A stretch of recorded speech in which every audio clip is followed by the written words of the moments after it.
আবু তোহা মোহাম্মদ আদনান তার স্ত্রী সাম্প্রতিক মিডিয়াতে এসে ফেস দ্য পিপুল লাইভ টক শোতে বলেছে জামার স্বামী আবু তোহা আদনান পরকীয়া প্রেম করে, বিমানবালা ইয়ার হোস্টের তার পরকীয়া প্রেমে আসক্ত।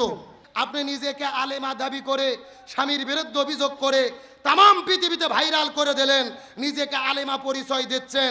এটা কখনো আলেমার পরিচয় হতে পারে না। আপনিও তো একেবারে ফেরেশতা তা নয়। দুই স্বামীকে ছেড়ে রেখে আবু তোহা আদনানের স্ত্রী হয়েছেন, তার দুইটা কন্যা সন্তান আছে, 7 বছরের সংসার। খুব ভালো মেয়েই যদি হতো, দুই মেয়ার স্বামীকে রেখে এসে আর এক স্বামীর সংসার করতো? আরে ভাই, অন্যের বিরুদ্ধে লাগলে আল্লাহ তাকে অপমানিত করে। পুরো মিডিয়া তোলপাড় যে একটা হুজুর হয়ে পরকীয়া প্রেম করে। উনি 2 ঘন্টা ধরে কাঁদলো, আবু তোহা আদনান তাকে পিটায় অত্যাচার করে বলল, কিন্তু তিনি যে পরকীয়া প্রেম করে জিনা করেছে এর কোনো প্রমাণ তিনি দিতে পারে নাই। তার প্রমাণ না দিয়ে তার বউ তার স্বামী তাকে অত্যাচার নির্যাতন করে সেটা বলল। আর আজকে আমরা আলেমেরা কোরআনের আইন চাই দেখে আমাদের বিরুদ্ধে ষড়যন্ত্র আছে না নাই? ভালো করে বোঝেন। আল্লামা সাঈদীকে রাজাকার বানাইলো, ধর্ষক বানাইলো, আমির হামজাকে জেলে বন্দি করলো।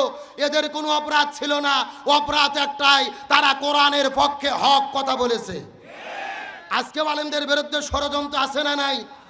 এই বাংলাদেশের অত্যন্ত পরিচিত সেলিব্রিটি বক্তা আবু তোহা মোহাম্মদ আদনান তার স্ত্রী সাম্প্রতিক মিডিয়াতে এসে ফেস দ্য পিপুল লাইভ টক শোতে বলেছে জামার স্বামী আবু তোহা আদনান পরকীয়া প্রেম করে, বিমানবালা ইয়ার হোস্টের তার পরকীয়া প্রেমে আসক্ত। তিনি অভিযোগ করলেন 2 ঘন্টা ধরে, কিন্তু অভিযোগের কোনো প্রমাণ দিতে পারলেন না। পুরো মিডিয়া তোলপাড় যে একটা হুজুর হয়ে পরকীয়া প্রেম করে। উনি 2 ঘন্টা ধরে কাঁদলো, আবু তোহা আদনান তাকে পিটায় অত্যাচার করে বলল, কিন্তু তিনি যে পরকীয়া প্রেম করে জিনা করেছে এর কোনো প্রমাণ তিনি দিতে পারে নাই। তার প্রমাণ না দিয়ে তার বউ তার স্বামী তাকে অত্যাচার নির্যাতন করে সেটা বলল। বউ এবং স্বামী ঝগড়া হয় না এমন কোনো পরিবার পৃথিবীতে কি খুঁজে পাওয়া যাবে? জোরে বলেন যাবে? আরে স্বয়ং রসুলের সাথেও আয়েশা সিদ্দিকার মাঝে মধ্যে মনোমালিন্য হতো, উমর ফারুক যে সেটা ঝগড়া মীমাংসা করে দিত। সুবহানাল্লাহ বলেন। তার মানে স্বামী স্ত্রীর সম্পর্ক হলো টক ঝাল মিষ্টি, এখানে হাসি দুঃখ কষ্ট থাকবেই। আপনি নিজেকে আলেমা দাবি করে স্বামীর বিরুদ্ধে অভিযোগ করে তাম পৃথিবীতে ভাইরাল করে দিলেন, নিজেকে আলেমা পরিচয় দিচ্ছেন। এটা কখনো আলেমার পরিচয় হতে পারে না। স্বামী স্ত্রীর ভেজাল নিজেরা মিটাতে পারতেন। আপনিও তো একেবারে ফেরেশতা তা নয়। দুই স্বামীকে ছেড়ে রেখে আবু তোহা আদনানের স্ত্রী হয়েছেন, তার দুইটা কন্যা সন্তান আছে, 7 বছরের সংসার। খুব ভালো মেয়েই যদি হতো, দুই মেয়ার স্বামীকে রেখে এসে আর এক স্বামীর সংসার করতো? আরে ভাই, অন্যের বিরুদ্ধে লাগলে আল্লাহ তাকে অপমানিত করে। পন্থীদের গণজোয়ার শুরু হয়েছে, বলেন আলহামদুলিল্লাহ। আমরা দেখেছি এই বাংলাদেশের ভেতরে ডাকসু জাকসু চাকসু এবং বিশেষ করে রাকসুতে গতকালকে রেজাল্ট হয়েছে, যেখানেই নির্বাচন হচ্ছে ইসলামী ছাত্র শিবিরের নেতৃত্বে ইসলামপন্থীরা বিজয় লাভ করতেছে। সুতরাং ডাকসু জাকসু রাকসু চাকসু এই নির্বাচনের ফলগুলো প্রমাণ করতেছে আগামীর বাংলাদেশ হবে কোরআনের বাংলাদেশ, আগামীর বাংলাদেশ হবে ইসলামের বাংলাদেশ।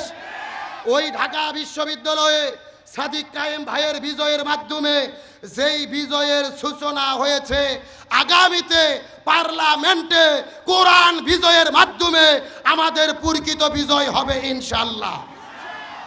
তবে অনেকেই বলতেছে যে ঢাকা চট্টগ্রাম রাজশাহী এই বিশ্ববিদ্যালয়ে কি ভোট হচ্ছে এগুলো প্রভাব কিন্তু গ্রাম এলাকার জাতীয় নির্বাচনে পড়বে না। এরকম কিছু তেলতেলা গোয়েন্দার আছে না নাই? এদেরকে আমি বলতে চাই, ওই 20 বছরের আগের বাংলাদেশ আর এখনকার বাংলাদেশ কিন্তু এক নাই। বিশেষ করে ঢাকা বিশ্ববিদ্যালয়ে ডাকসু যেদিন নির্বাচন হয়, আমি দেখেছি সারা দেশের মানুষ ওই দিন ঘুমায় নাই। মনে হচ্ছিল জাতীয় নির্বাচন হয়েছে। রাত 12টার দিকে সাতমাথায় গিয়েছি, একটা রিক্সা চালক দাঁড়িয়ে বলতেছে, হুজুর ঢাকার নির্বাচনের খবর কি? আল্লাহু আকবার বলেন। তার মানে বোঝা গেল ঢাকায় কি ঘটে রিক্সা চালকও খবর রাখে, রাজশাহীতে কি চলতেছে এই সান্তার কৃষকদের কাছেও খবর আছে। সুতরাং আর জনগণকে ভুল বোঝানো যাবে না। এই বাংলাদেশে আগামীতে কোরআনের বিজয় হবেই হবে ইনশাআল্লাহ। তার কারণ শান্তির জন্য লাগবে কি? আরো জোরে বলেন। আমার বন্ধুগণ, মুসলমান ভাইরা গভীর মনোযোগ লক্ষ্য করুন। এই জন্য আমার আল্লাহ তাআলা কোরআনুল কারীমের মধ্যে কত চমৎকার করে বলেন, ওয়ামান আরাদা আন যিকরি ফাইন্না লাহু মাঈশাতান দানকা ওয়া নাহশুরুহু ইয়াওমাল কিয়ামাতি আমা। সূরা তোহা 16 নম্বর পারার 19 নম্বর 20 13 নম্বর লাইন 124 নম্বর আয়াতে কারিমা। তাফসীর ইবনে কাসিরের মধ্য থেকে বলতেছি, আমার আল্লাহ তাআলা বলেন, এ পৃথিবীর মানুষেরা গভীর মনোযোগ বোঝার চেষ্টা করো। এই দুনিয়ার মধ্যে কোরআন বাদ দিয়ে যারা জীবন পরিচালনা করবে আর শান্তির জিকির করতে থাকবে, এদের জীবনে আমি আল্লাহ কোনো শান্তি রাখবো না, বরং মাঈশাতান দঙ্কা, তাদের জীবনটা অশান্তিতে ভরে দেব। আর দুনিয়ার ভেতরে কোরআন যারা মেনে চলবে না, ওই হাসরের ময়দানে তাদের দুই চোখকে কানা করে অন্ধ করে হাসরে উত্তোলন করা হবে। জোরে বলেন নাউজুবিল্লাহ। এই দুনিয়ার মধ্যে যারা কোরআন মেনে চলবে না, তাদের জীবনে দনকা অশান্তি দেবে কে? আর হাসরের ময়দানে তাদের দুই চোখকে কানা করে অন্ধ করে কে উঠাবে? তাহলে জোরে বলেন, শান্তির জন্য কি লাগবে? এই জন্য আল্লাহ বলেন, ফামান তাবিয়া হুদায়া ফালা খাউফুন আলাইহিম ওয়ালা হুম ইয়াহজানুন। লক্ষ্য করেন, এই যে আপনারা এখানে লিখে দিয়েছেন আব্দুল সালাম যুক্তিবাদী, আমি যুক্তি দিয়ে কিছু কথা আপনাদেরকে বুঝাই। মনে করেন যে বাংলাদেশের ঢাকা শহরে বিশাল বড় একটা পানির ট্যাঙ্কি আছে। জোরে বলেন, কিসের ট্যাঙ্কি? ওই ট্যাঙ্কির মধ্য থেকে পাইপ দিয়ে দিয়ে বাংলাদেশের 64টা জেলায় পানি সাপ্লাই দেওয়া হয়। কিন্তু ঢাকাতে যে পানির ট্যাঙ্কি আছে, ওই ট্যাঙ্কির ভেতরে একটা মরা বিড়াল মরিয়ে পৌঁছে গন্ধ উঠে আছে। আমার কথা কি বোঝা যায়? এখন ওই ঢাকা শহরের ট্যাঙ্কির মধ্যে থেকে পাইপ বার হয়ে আস্তে আস্তে আস্তে আস্তে আপনাদের বগুড়া সাত মাথাতেও একটা পাইপ এসেছে, পানি বের হচ্ছে। আচ্ছা বলেন তো, পাইপ দিয়ে যেই পানি বের হচ্ছে, ওই পানি ভালো না গন্ধ? আর একটু জোরে বলেন। এখন গন্ধালা পানি বের হওয়ার পরে আপনাদের বগুড়া জেলাতে যত বড় বড় হুজুর আছে, ইমাম, মুয়াজ্জিন, খতিব, মুফতি, মুহাদ্দিস, ফকি, সব আলেমদেরকে ডেকে বলা হয়েছে, এই হুজুরের গোষ্ঠীরা, এই যে গন্ধালা পানি বের হচ্ছে, তোমরা ফু দিয়ে দিয়ে পরিষ্কার করো। হবে? এ কথা বলেন, হবে? আচ্ছা, বগুড়া জেলার হুজুর তো দূরের কথা, কাবা শরীফের ইমামও যদি আসে বিসমিল্লাহ বলে এই পানি ফু দেয়, পানি পরিষ্কার হবে? আচ্ছা বলেন তো, পানি পরিষ্কার করতে গেলে কি পরিষ্কার করা লাগবে? ওই ঢাকা শহরের ট্যাঙ্কি পরিষ্কার করা লাগবে। এটাকে বুঝতে পেরেছেন? এবার আসল ওয়াজ শোনেন, আসল ওয়াজ। এই বাংলাদেশেও শান্তি প্রতিষ্ঠার একটা ট্যাঙ্কি আছে, যার নাম হলো সংসদ ভবন। আরো ধরে বলেন। আর সংসদের ভেতর থেকে বাবার আইন, দাদার আইন, চাচার আইন, খালুর আইন, ফুপুর আইন, কার্ল মার্ক্সের আইন, লেনিনের আইন, পুতিনের আইন, ধর্মনিরপেক্ষতাবাদ, জাতীয়তাবাদ, সোশ্যালিজম, ক্যাপিটালিজম, মানব রচিত তন্ত্র মন্ত্রকে জুতাই এবং ঝাঁটাপিটা করে বিদায় করে যতদিন পর্যন্ত কোরআন সংসদে ঢুকাইয়া কোরআন দিয়ে বাংলাদেশ পরিচালিত না হবে, ততদিন পর্যন্ত এই জমিনের ভেতরে শান্তি আসতে পারে না, পারে না, পারে না।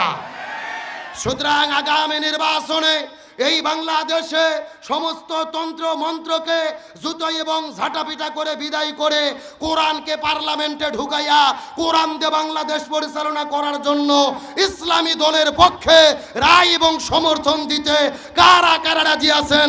দুটি হাত আল্লাহকে তুলে দেখান।